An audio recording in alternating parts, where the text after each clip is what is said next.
சொன்னதை இக்னோர் பண்ணிட்டா. அப்புறம் நடந்தது தான் பெரிய ஷாக்கிங்காக இருந்துச்சு. வணக்கம் நண்பர்களே, இன்றைக்கி ஒரு குட்டி ரியல் ஸ்டோரி பார்க்கலாம் வாங்க.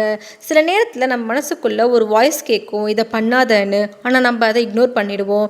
இந்த கதை அது அப்படி ஒரு சம்பவம் தான். ஒரு இளைஞன் நைட்டில் பைக்கில் வீட்டுக்கு போயிட்டு இருந்தான். ரொம்ப மழை பெஞ்சிட்டு இருந்துச்சு. ரோட் ஃபுல்லாக டார்க்காக இருந்துச்சு. ஆனால் அவனுக்கு மனசுக்குள்ளே ஒரு அனீசியான ஃபீலிங், இந்த ரோட்டில் போகாதன்னு ஒரு தாட் வந்துச்சு. ஆனால் அவசரிச்சுட்டே இக்னோர் பண்ணிட்டான். கொஞ்சம் டிஸ்டன்ஸ் போன அப்புறம் பைக் சடனாக ஸ்டாப் ஆயிடுச்சு. எவ்வளோ ஸ்டார்ட் பண்ணாலும் ட்ரை பண்ணாலும் பைக் ஸ்டார்ட் ஆகவே இல்லை. அவன் கோவமாக நிற்கும்போது ஒரு ஃபியூ செகண்ட்ஸ்க்கு அப்புறம் முன்னாடி ஒரு பெரிய மரம் வந்து விழுந்துச்சு. அப்போ தான் அவன் ஷாக்காகி நின்றுட்டு இருந்தான். நான் இன்னும் கொஞ்சம் முன்னாடி போயிருந்தேன் என்ன இருக்குன்னு ரொம்ப பயந்துட்டு இருந்தான். அந்த செகண்டில் தான் அவனுக்கு புரிஞ்சது எதனால நமக்கு அந்த அன்ஈசி ஃபீலிங் வந்துச்சு, எதனால் நமக்கு இந்த பைக் டிலே ஆச்சு அப்படின்னு.